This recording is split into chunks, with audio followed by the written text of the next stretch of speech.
It's Thursday, March the 9th. Crackdown on jobless. Hard times for fat man. Fired loses tiny jewels. He blames it on the cold. Dome improved. Now it's just quite shit. Please welcome this millennium's main attraction, Mr. Iain Lee.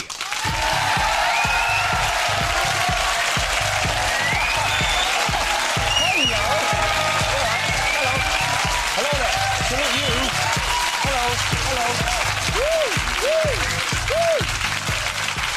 Hello, and welcome to the 11 o'clock show. What costs a tenner and has been entered by a million punters? A prozzy's arse, I hear you cry. No, it's the Millennium Dome.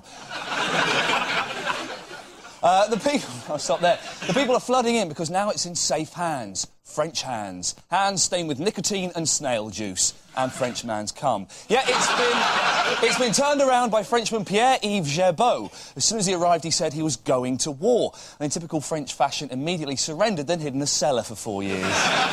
But at least he's brought a French touch to the body zone. Now it's got armpit hair and a mistress. There's more like this, don't worry. Inside it, male staff will steal your girlfriend, tell they love her, screw her on Oscar Wilde's grave, then leave her penniless and pregnant at a Sea Link terminal. Not funny, but actually happened to me once. And he's brought in some more realistic zones for the family. There's the "this isn't Alton Towers dad zone," the "why do I only see you at weekends dad zone," and of course the "why is mummy playing horsey with the other man dad zone." The saucy frog has even added an erogenous zone. I went yesterday, spent ages trying to find it, gave up in the end. Enough of this dome doolally. Ladies and gentlemen, please welcome Miss Daisy Donovan.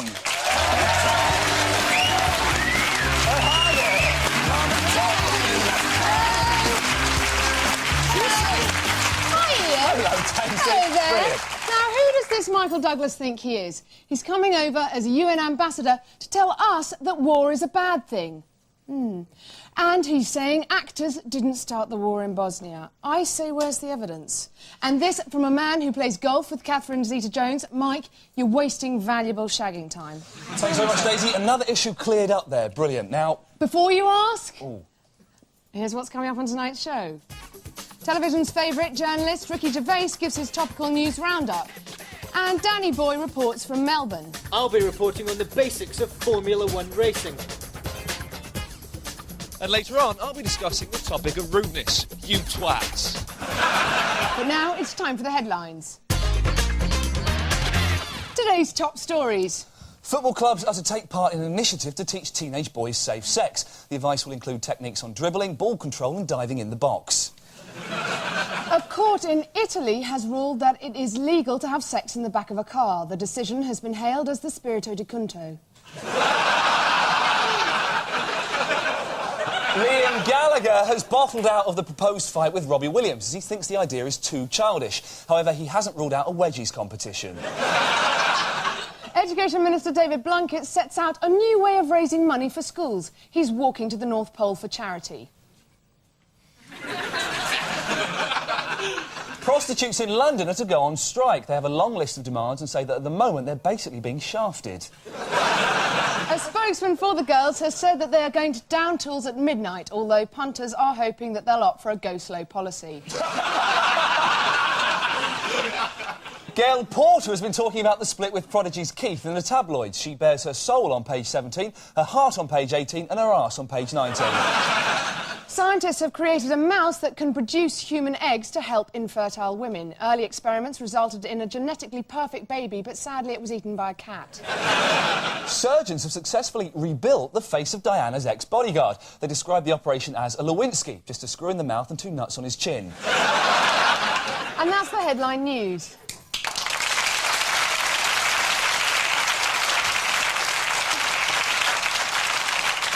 The world's Formula 1 season kicks off in Australia this weekend. Melbourne hasn't seen so many white-knuckles, sweaty helmets and horrendous spills since 1994's one-off hardcore edition of Neighbours. Our sports correspondent Danny Boy slid himself into a tight cockpit to present us this report. The smell of burning rubber. It's either a romantic night in with Frank Boff or the start of the Formula 1 season. After 3 gruelling months on the beaches of Monaco, the drivers returned to the starting grid this Sunday for the Melbourne Grand Prix. It's the intellectual highlight of the year for Australians, who plan to mark the occasion with the unveiling of a new syllable to go along with ah, ye and might. Millions will tune in this Sunday hoping to see this dull Finn do backflips and Michael Schumacher continue his challenge for second least popular German in history after this woman. Schumacher has already proved that he's one German you can't stop occupying the polls. Perhaps this will be the man to stop him. Name, Eddie Irvine. Address, number 1 Easy Street. Occupation, lucky bastard. Seeded every girl he's ever met. After things turned sour at Ferrari, Eddie turned down the chance to ride with Jordan, despite the lure of these expensive body parts. But with the new Jaguar team, he'll still be hoping for a finish somewhere in the top 2. This year, racecourse designers have created far more challenging courses. With this particularly windy track at Hockenheim, this dramatic course at Imola, and this rather controversial design at Monza. The former champions Benetton stand little chance of winning anything this year. The best they can hope for is a major fatal pile-up to boost their new advertising campaign. Meanwhile, young British superstar Jenson Button has been warned against the promotion of cigarettes. If he fails to comply, his father will lock him up in a room and make him smoke a whole pack. To the dedicated fan, the Melbourne Grand Prix is more than just a televised headache. But with several teams threatening to cause an upset, this promises to be the closest race outside of Devon. This is Danny Boy for the 11 o'clock show, Melbourne, Australia.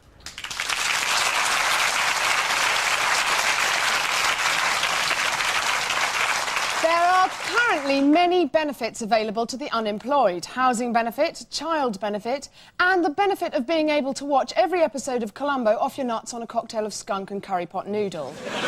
But this could all stop after the government announced its war on benefit fraud. Gordon Brown's asking us all to do our bit by keeping our eyes open for, as he's dubbed them, the gyro shits. So, can you be sure your neighbour isn't a dole cheat? Find out with this simple test. Your neighbour calls round your house. Does he ask to borrow A, your lawnmower. B, your national insurance number and a false beard? Your neighbour's been off work for 6 months on disability benefit. Does he spend his days... A, in agony on the sofa waiting desperately for physiotherapy? Or B, breakdancing on the lawn with his mates from Job Club? Your neighbour has a disabled parking space outside his house. Is it for A, his buckled son Kevin's rubbing reliant. B, his transit van packed with knocked-off DVDs and knocked-up refugees? While he's round, he asks you to help him complete his benefit form. Does he want to know... A, how to spell incapacity? Or B, if there's any box he can take for free Super Kings and Dick Mags? Your neighbour asks you for financial advice. Does he want to know A, the pros and cons of PEPs over endowments. B, will he get more money if he cuts little Duncan's ear off? During the school holidays, your neighbour asks if your kids are free to... A, go with them on a family trip to the beach. Or B, pop round and lay in his bed for 10 minutes until the man in the suit has gone. You chat to your neighbour over the garden fence. Does he talk to you? A, about the pressures of work and being overlooked for that all-important promotion. B, in a Scouse accent. Now, if you answered mostly A's, then your neighbours are a respectable family. Mostly B's, and at least you know where to get your hands on a 5 litres for £1. And that was our Is Your Neighbour a Dole Cheat test.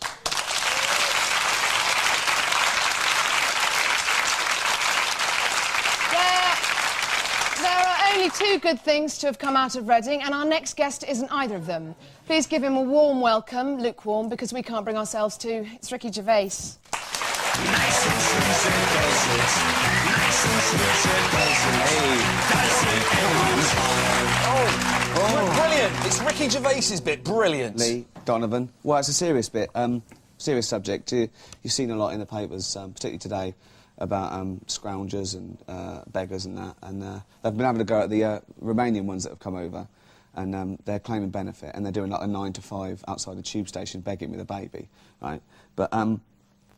at least they've got off their arse and come over and do it themselves. What I object to is the ones that beg from thousands of miles away. Do you know what I mean? And they're getting organised charities to do it for them, like Live Aid and, like, Water Aid, where it's Bono doing all the stuff. They're just sitting there, lazy. Do you know what I mean? And you get all this, just £20 will feed and clothe one of them. What sort of clothes and food do you get for that? I mean, rubbish, do you know what I mean? Think what you could do with that 20 quid. You could buy pints and scratch cards, and you're not using it to, like, just stay alive. You're actually enjoying it. And now they've started using big ad campaigns to help them. Like, I remember one, It was in the broadsheets. It had Cabbage Patch doll, £38.50, in a picture of one of them. Then underneath, Little Suki, £16 a month, and a picture of a 10-year-old random girl. I've worked it out. If she lives till she's 18, you've paid 1,500 quid. You've paid for the Cabbage Patch doll outright. See? Think before you give blindly. That's all I'm saying. And there was a little form to fill out. I sent 40 quid, because it was Christmas. And I said, please send me my Cabbage Patch doll. Because the queues are murder in Reading in Christmas. Sorry, Ricky. That's actually, I'll just say, it's a wonder you two haven't been sent a food parcel. Why are they so skinny when you think of the calories in spunk? Stop! Stay there! That's it for part one. Still to come, the Sun's showbiz insider Ali Ross dishes the dirt. But straight after the break, we've got classic clips of dirty pits getting shafted. You don't want to miss it.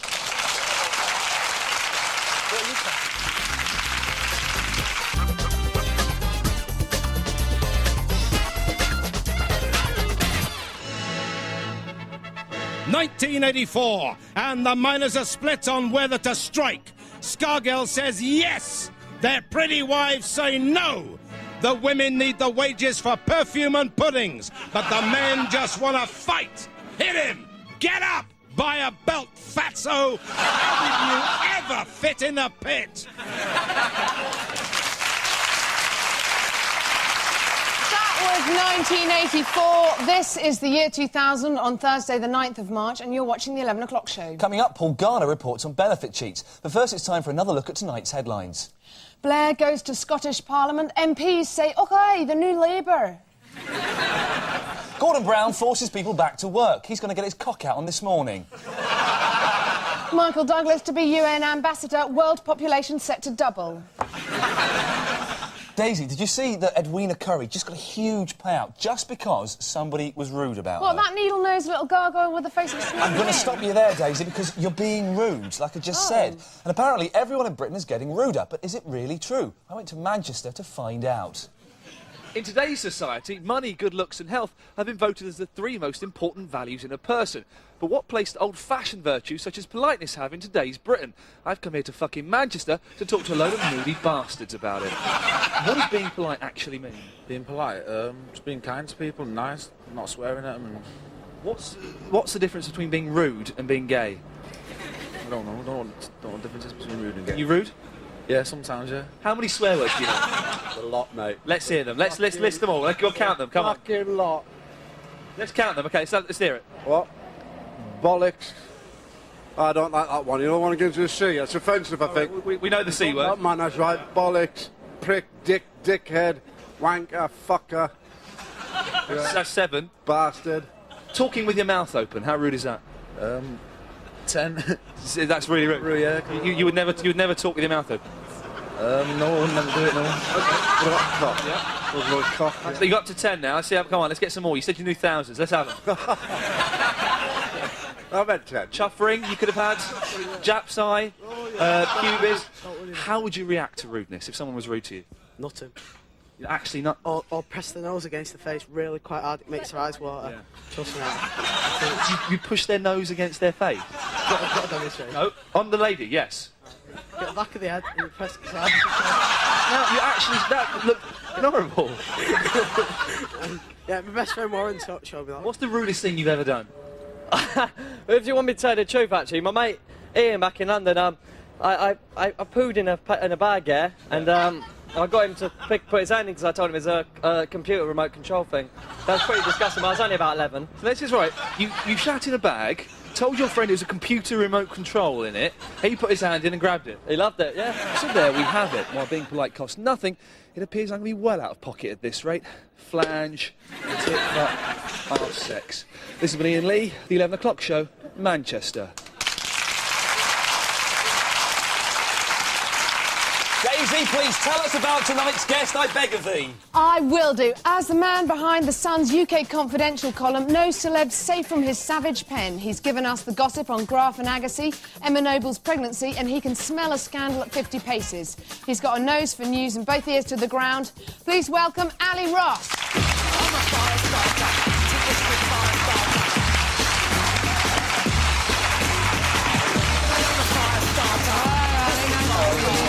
Take a seat. Thanks very much for joining us. Now, you're the king of gossip and celebrity scoops. We want the lowdown on all the showbiz sleaze. Now, Claudia Schiffer and Tim Jeffries look set to marry this summer. Is this relationship a sham? A £60 million fortune. I think she's in it for keeps, don't you? Do you think she's in it just for the Mushwani Pastani? No. I'm sure it figured in her thinking.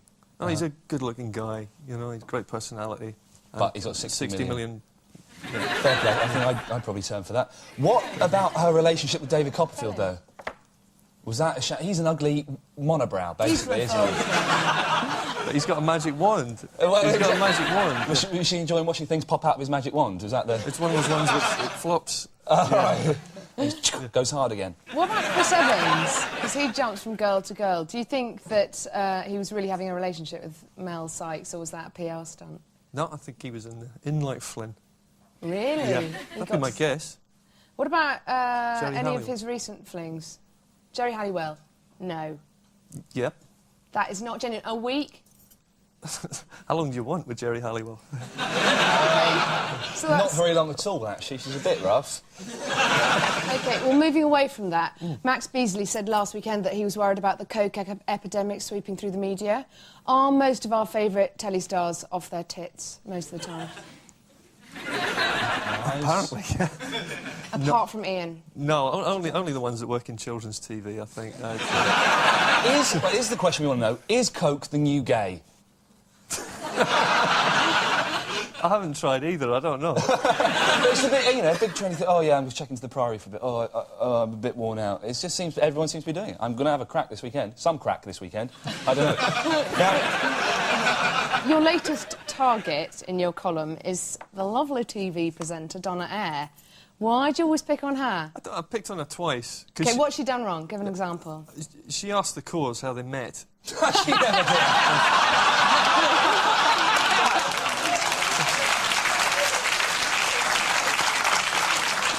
Very clever. Yeah.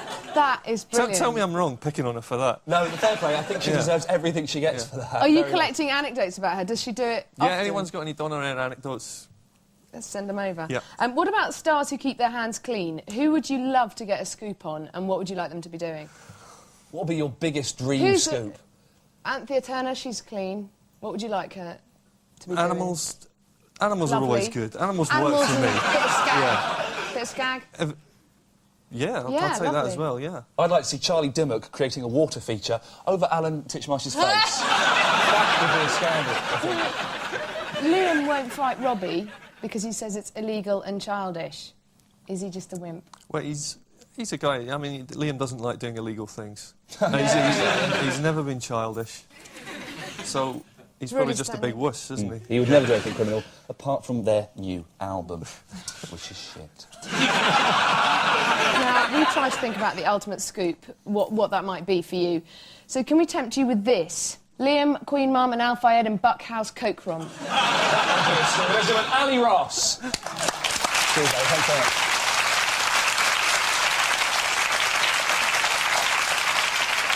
They say there are two sides to every story, but I've read Mr. Greedy 100 times and I couldn't find any hidden subtext at all. But real life is far more complex than a tale of a purple oval eating pies. Here's a look at the up and downy world of good news and bad news in this week's Good News, Bad News.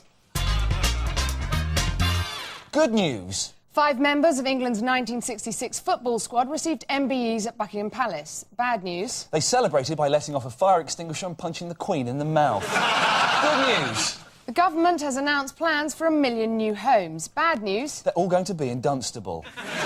Good news. The hard shoulder is to be used as a 4th lane on motorways to ease congestion. Bad news. For Gillian Tailforth, she'll have to give blowjobs at 70 miles an hour. Bad news. James Hewitt got drunk and tried to recreate Diana's death crash. Good news. He's going to give it another go. Good news. Chemists will be allowed to sell the morning after pill to underage girls. Bad news. The bottle's got a childproof cap. Bad news. The 6-year-old boy who shot a classmate has been given a 90-day suspension from school. Good news. If it happens again, he's out. Good news. Farmers are to receive special payments for being kind to animals. Bad news. They get an extra £1 each time they bring off a sheepdog. And that was this week's Good News, Bad News.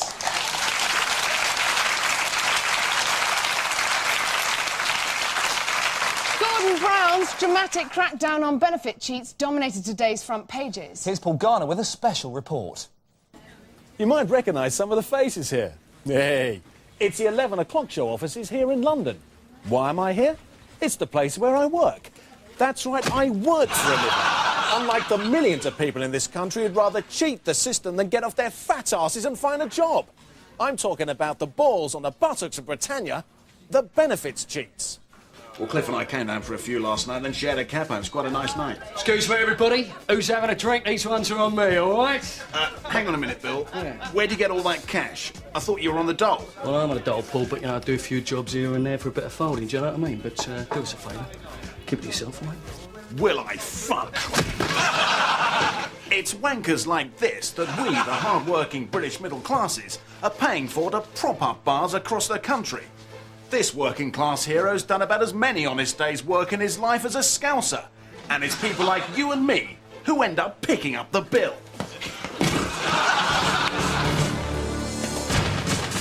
We stick them on an island somewhere and bomb the whole bloody lot of them. Be done with it. Here in Guildford, Social Services Officer Peter Hammond has the unenviable task of working out which claims for benefit are genuine and which are bogus. Peter's first appointment is with Marilyn Spears, who claims she needs more money and a larger council flat to house her growing family. So you have 4 children at the moment, one's due in July, congratulations on that. And your husband or partner, are they in regular employment at all? No.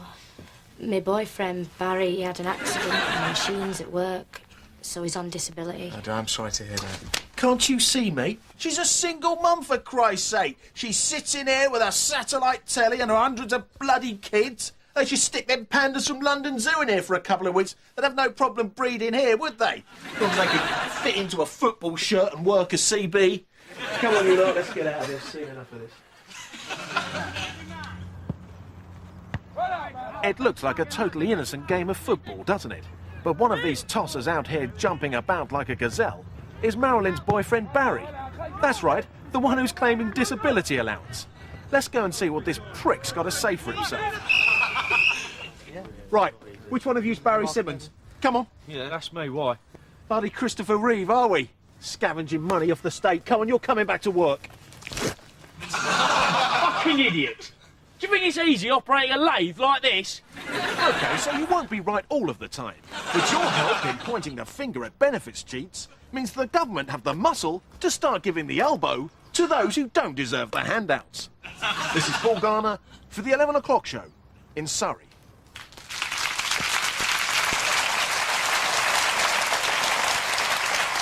Sorry, mister, but that's nearly all from tonight's show. Before we go, we have exclusive footage revealing the secret recipe of Vanessa Feltz's liquid diet. And we'll leave you now with Ricky Gervais's A to Z of news. Tonight, the letter M. Good night. Macedonia, Yugoslavia, whatever it's called now. Military action, start of a war. Moldova. Is that a real country? Mongolia. That is. Mir space station. They bought that second hand, didn't they? Morocco. Always get them in the World Cup sweepstake, don't you? Or Saudi Arabia. Mad cow disease. Maggie Thatcher. Mad cow. See? Mo Molam. She's the one with the big podgy face and the headband and the earrings. Or was that Simon Bond? Milligan. Stephen. Tory MP. Found dead. Bag on his head. Orange in his mouth. Laced with amyl nitrate. Wearing tight. I'll be honest, I think he was wanking. Michael Essence, George Michael, Millennium, Mattersons.